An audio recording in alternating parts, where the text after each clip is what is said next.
Crashed a Miata, building a Miata, you know the drill. Alright, so it's time for the shakedown of this car here. It's a moment of truth about whether or not everything that's gone on it so far is good to go.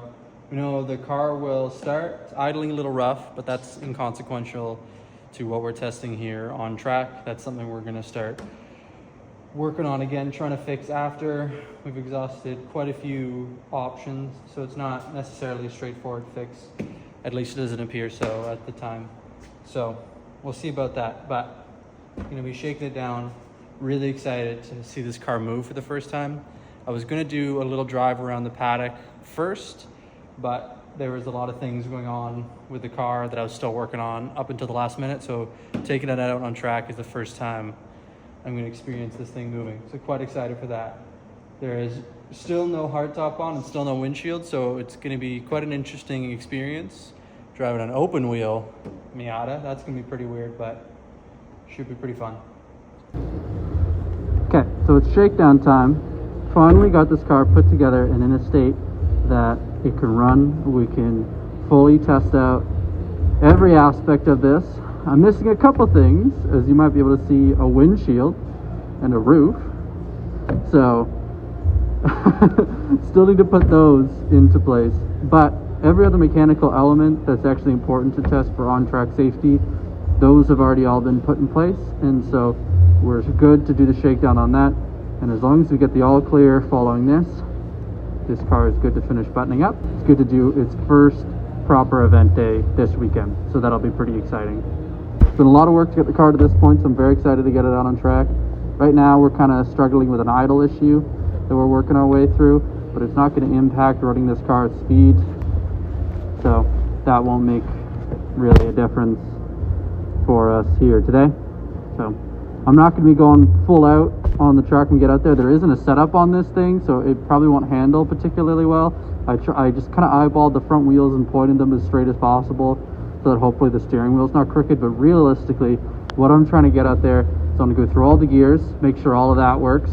I want to feel the car side to side, see if any suspension components might be loose or rattling. I want to make sure no electrical issues pop up. I want to test all of our gauges. I want to make sure all of our switches and stuff work. So just want to make sure every mechanical element of this is good to go. Speed is not the important thing today.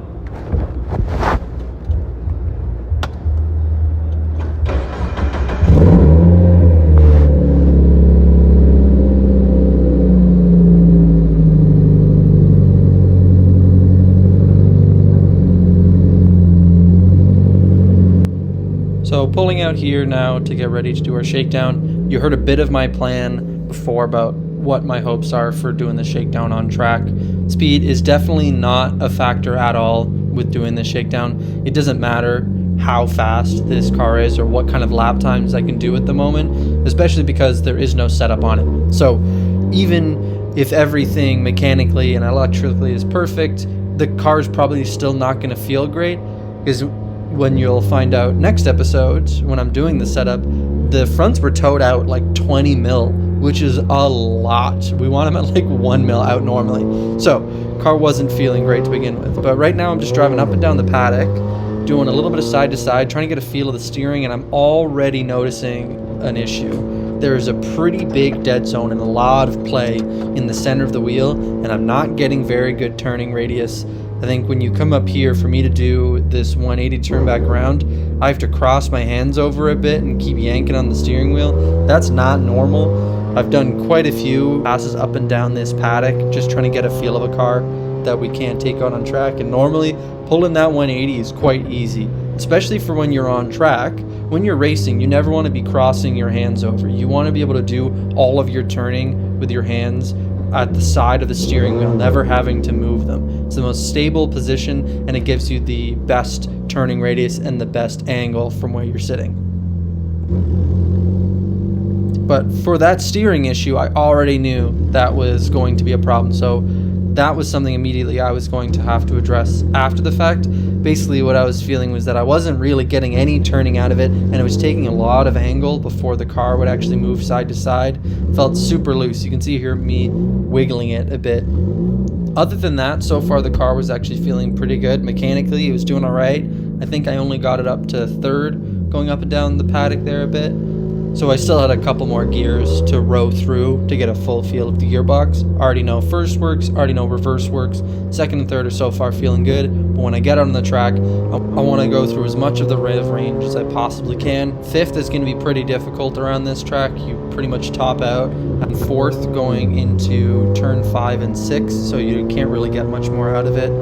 But what you're about to see here next is something I was pretty annoyed about. I'm coming out, finally on track, did a little bit of up and down through the paddock, coming into turn 1 here, and then suddenly, camera cuts out. The 360 camera just died, and I have no more footage of me on track. I think the 360 camera ran out of space as well as overheated a bit.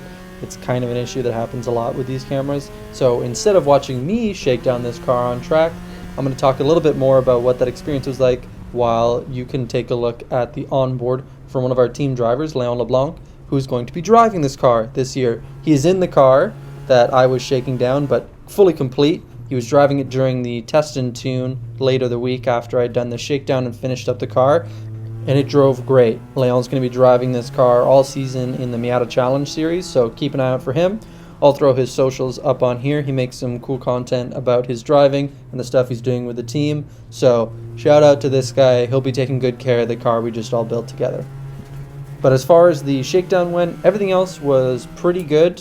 That steering issue was definitely a big factor in it. If you've ever driven Calabogie, there's a lot of corners like turn 2, turn 3 that don't require a lot of steering angle to get through it, especially the Miata. You kind of just like point it in and then it moves. Where in this, I was having to cross over the wheel in a lot of places, and I'm sure part of that came down to the fact that the fronts were towed out a ton, so that was probably exaggerating it a bit, but even with that, the steering was just all over the place, so I couldn't go too quickly to test a lot of stuff. But the suspension felt pretty good. Loading everything up was all right. The car wanted to move pretty well. What little bit of slip I could get in the rear felt pretty good. Car felt compliant other than that front end issue.